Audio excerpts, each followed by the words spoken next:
Welcome to ஆக பிரமாதம். நம்ம சேனலை தொடர்ந்து பாருங்கள், சப்ஸ்கிரைப் பண்ணுங்கள், ஷேர் பண்ணுங்கள். ஒரு இடம் வாங்கணும்னு விருப்பப்பட்டோம் அப்படின்னா முதல்ல நம்ம என்னென்னலாம் பார்க்குறோம். சாதாரணமாக பக்கத்தில் வீடு இருக்கா, இபி கனெக்ஷன்ஸ் இருக்கா, வாட்டர் கனெக்ஷன் இருக்கா, போக்குவரத்து வசதி எப்படி இருக்கு, பக்கத்தில் காலேஜ், ஸ்கூல், இதெல்லாமே முக்கியமான விஷயங்களா நம்ம பார்க்குறோம். எஸ்பெஷலி குடி தண்ணீர், வாட்டர் எவ்வளோ ஃபீட்டில் இருக்கு, சுற்றுப்புற சூழல் எப்படி இருக்கு, இது எல்லாமே பார்க்குறோம். இதை தாண்டி நம்ம பார்க்க வேண்டிய முக்கியமான விஷயங்கள், அந்த இடம் எவ்வளோ நாளில் நல்லா அப்ரிஷியேட் ஆகும், அதுதாங்க ரொம்ப முக்கியமான விஷயம். ஸோ இந்த வீடியோவில் நாங்கள் அதை கிளியராக எக்ஸ்பிளைன் பண்ணியிருக்கோம். உங்களுக்கு ரொம்ப யூஸ்ஃபுல்லாகவும் இருக்கும். இதனால் இந்த வீடியோவை தயவுசெய்து ஸ்கிப் பண்ணாமல் பாருங்கள். உங்களுடைய எல்லா கேள்விகளுக்கும் இதில் பதில் இருக்கு. இந்த வீடியோவோட எண்ணில் என்னோட மொபைல் நம்பர் கொடுத்துருக்கேன். இதை தாண்டி உங்களுக்கு வேற ஏதாவது சந்தேகங்கள் இருந்ததுன்னா கால் பண்ணுங்க, இல்லை வாட்ஸ்அப் பண்ணுங்க, உங்களுக்கான ஆன்சர் கிடைக்கும். முக்கியமாக கவனிக்க வேண்டிய விஷயங்கள்: ஃபர்ஸ்ட் லொகேஷன், இரண்டாவது பட்ஜெட், மூன்றாவது அப்ரூவல், நாலாவது லீகல் டாக்குமெண்ட். இந்த 4 விஷயங்களையும் நாம ஒண்ணா பார்க்கலாம். லொகேஷன் ரொம்ப ரொம்ப இம்பார்ட்டன்ட்ங்க. இந்த லொகேஷனை பொறுத்து தான் இந்த இடத்தோட அப்ரிசியேஷன் இருக்கு. நீங்க எந்த இடத்த சூஸ் பண்றீங்கன்றதை பொறுத்து. அதனால லொகேஷனுக்கு எப்பவுமே ஒரு இம்பார்ட்டன்ட் கொடுங்க. இந்த வீடியோவை பாருங்க. இதுல சென்னையை சுத்தி இருக்கக்கூடிய ஒரு முக்கியமான இடங்களை நாங்க மார்க் பண்ணியிருக்கிறோம். இப்ப சென்னையை சுத்தி நிறைய இடம் இருந்தாலும் ஏன் இந்த இடத்த பர்டிகுலரா ஹைலைட் பண்ணியிருக்கோம் அப்படின்னு பாத்தீங்கன்னா, இதை சுற்றி நடக்க போகிற டெவலப்மெண்ட் தான். இப்ப நீங்க இந்த பார்த்துட்டு இருக்கிற இந்த மேப் சென்னையை கனெக்ட் பண்ணக்கூடிய ஒரு 4 முக்கியமான சாலைகளை பற்றி தான் இந்த மேப் உங்களுக்கு சொல்லுது. இதை நீங்க பாத்துக்கோங்க. இதோடைய இன்டர் கனெக்டிவிட்டி எப்படி இருக்குன்னு பாருங்க. ஒரு ரோடுக்கும் இன்னொரு ரோடுக்கும் உள்ள கனெக்டிவிட்டி ரொம்ப பியூட்டிஃபுல்லா இருக்கு. ஸோ அதனாலதான் இந்த இடம் அப்ரிசியேஷன் ஆஸ்பெக்ட்ல நல்லாவே இருக்கு. ஸோ ஓவரால் பாத்தீங்கன்னா இப்போ இந்த மேப்ல உங்களுக்கு கிளியரா தெரியுது எந்தெந்த ஏரியா எப்படி டெவலப் ஆகுது. அதை நாங்க பிஹைண்ட் த ஸ்கிரீன்ல காமிச்சிருக்கிறது அதுதான். இந்த மேப் பாருங்க. இந்த மேப் கிளியரா சொல்லும் ஒரு ரோடும் இன்னொரு ரோடும் இந்த அளவுக்கு ஒரு பியூட்டிஃபுல் கனெக்டிவிட்டி இருக்கு அப்படின்றது.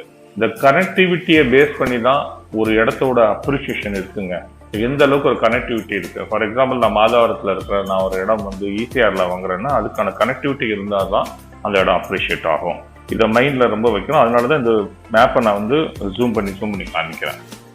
சென்னையை ஒன்றோடு ஒன்று இணைக்கின்ற முக்கியமான 4 சாலைகள். அதுவும் பாத்தீங்கன்னா இது டுவர்ட்ஸ் சவுத் தமிழ்நாடு, தென் தமிழகத்தை நோக்கி நம்ம அந்த 4 சாலையும் ஃபோக்கஸ் பண்றோம்.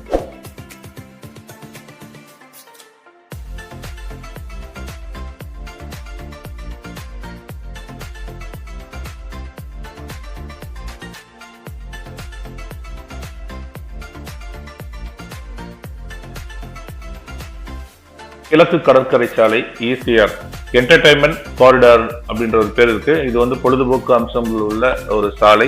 இந்த ரோடோடைய அப்ரிசியேஷனை நான் தனியா ஒரு வீடியோவை போடுறேன். அதை பார்த்து எவ்வளவு அப்ரிஷியேட் ஆகுதுன்னு தெரிஞ்சுக்கோங்க. அடுத்ததா ஓல்டு மகாபலிபுரம் ரோடு, OMR. இது ஐடி காரிடார், ஃபுல்லா ஐடி கம்பெனிஸ் தான் அந்த ரோடு முழுக்க. இதோட அப்ரிசியேஷனையும் தனியா நான் ஒரு வீடியோவை போடுறேன். ஸோ அதுல இன்வெஸ்ட் பண்ணணும்னு நினைக்கிறவங்க அதை பார்த்து நீங்க போகலாம். அதுக்கு அடுத்தபடியா GST, grand southern trunk road. இது ஸ்ட்ரெஸ் அப்படின்னு சொல்லுறது ஸ்பெஷல் எக்கனாமிக்கல் ஜோன். இந்த ரோடு ஒரு பியூட்டிஃபுல்லான road. Most of the people இந்த ரோட்ல தான் இன்வெஸ்ட் பண்ணணும் அப்படின்னு ஆசைப்படுவாங்க. அதுக்கு காரணம் ரோடும் ட்ரெயினோடைய ஃபெசிலிட்டிஸும் ஈக்குவலா அப் டு கன்னியாகுமரி வரைக்கும் இருக்குதுன்றது ஒரு மிகப்பெரிய கூடுதல் ஒரு பலம் இந்த ரோடை பொறுத்த வரைக்கும். ஸோ இதை பத்தியும் நான் தனியா ஒரு வீடியோ போடுறேன். கண்டிப்பா அப்ரிசியேஷன் எப்படி இருக்குன்றது தெரிஞ்சுக்கலாம். இப்போ கடைசியா NH4 சென்னை பெங்களூர் ஹைவே.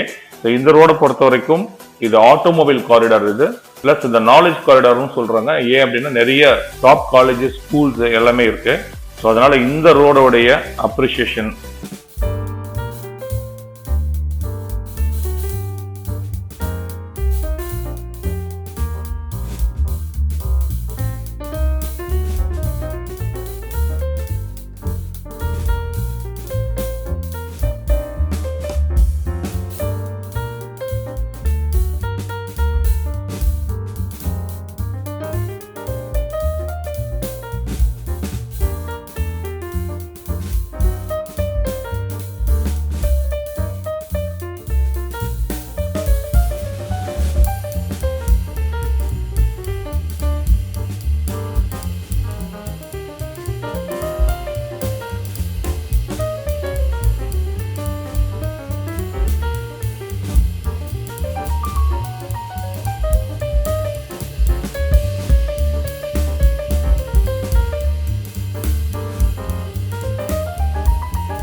புதிய பேருந்து நிலையம். இப்போ பாருங்க, பூந்தமல்லி வரைக்கும் மெட்ரோ வந்தாச்சு. ஸோ போக்குவரத்து நெரிசல் வந்து ஓரளவுக்கு குறைஞ்சிரும். அதுக்கு அடுத்தபடியாக திருமலிசை வந்து பெங்களூர்லேருந்து வரக்கூடிய அத்தனை வாகனங்கள், அதாவது அரசு போக்குவரத்து பஸ் எல்லாமே வந்து திருமலிசை குத்தம்பாக்கம் பஸ் டிப்போவுக்கு போகிற மாதிரி ஒரு அருமையான ஒரு கட்டமைப்பு செஞ்சுட்டு இருக்காங்க. இந்த பேருந்து நிலையம் வந்து இன்னொரு பெரிய அட்வான்டேஜ் என்னன்னு கேட்டீங்கன்னா, அவுட்டர் ரிங் ரோடு வழியாக வண்டலூர் கிளாம்பாக்கம் புதிய பேருந்து நிலையத்துக்கு போடுவதற்கான வசதிகளும் நிறைய இருக்கு. அதனால இந்த பேருந்து நிலையம் கால இதை சுற்றி இருக்கக்கூடிய மக்கள் வந்து மிகவும் பயனடைவார்கள் அப்படின்றத உண்மை. Chennai peripheral ring road CPRR வெளிவட்ட சாலை. இப்போ பாருங்க, இதுக்கு முன்னாடி ஒரு இன்னர் ரிங் ரோடு இருந்தது. மதுரவாயில் பைபாஸ், பெருங்களத்தூர்லேருந்து ஆரம்பிக்கக்கூடிய அந்த பைபாஸ் ரோடு இரண்டாவதாக இருந்தது. மூன்றாவதாக outer ring road Vandalur to Minjur. அடுத்ததாக சென்னை பெரிஃபரல் ரிங் ரோடு அப்படின்னு ஒரு ரோடு கனெக்ட் பண்றாங்க. இந்த ரோடு வந்து பாத்தீங்கன்னா எங்க இருந்து ஆரம்பிக்குதுன்னா எண்ணூர்ல இருந்து மகாபலிபுரம். இந்த 4 ரோடு வந்து இமேஜின் பண்ணுங்க சென்னையோட வளர்ச்சி எந்த அளவுக்கு இருக்கும் அப்படின்னு சொல்லிட்டு.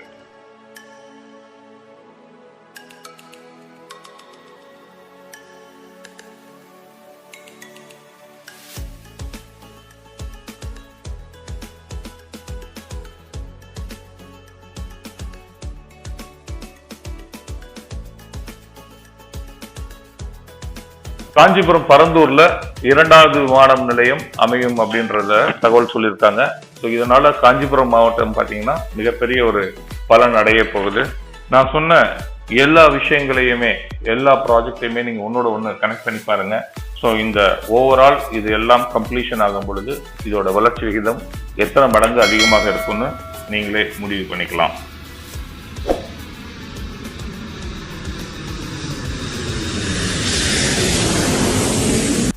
ஸோ இது வரைக்கும் உங்களுக்கே புரிஞ்சிருக்கும், லொக்கேஷனில் டாப் ப்ரியாரிட்டியில் திருவள்ளூர், ஸ்ரீபெரும்புத்தூர், காஞ்சிபுரம் 3 பிளேஸுமே இருக்குது. ஸோ அடுத்ததாக பட்ஜெட் பார்த்தீங்கன்னா ஒரு 3 லட்சம் ரூபாயிலிருந்து ஒரு 30 லட்சம் வரைக்கும் தாராளமாக நீங்கள் இந்த இடத்துல இன்வெஸ்ட் பண்ணலாம். ஏன்னா அந்த அளவுக்கு அப்ரிஷியேஷன் இருக்க போது. ஸோ அது லோ பட்ஜெட்டாக இருந்தாலும் சரி, ஹை பட்ஜெட்டாக இருந்தாலும் சரி, எப்படின்றத முடிவு பண்ணுங்கள். அதற்கான ப்ராப்பர்ட்டியை ஐடென்டிஃபை பண்ணுங்கள்.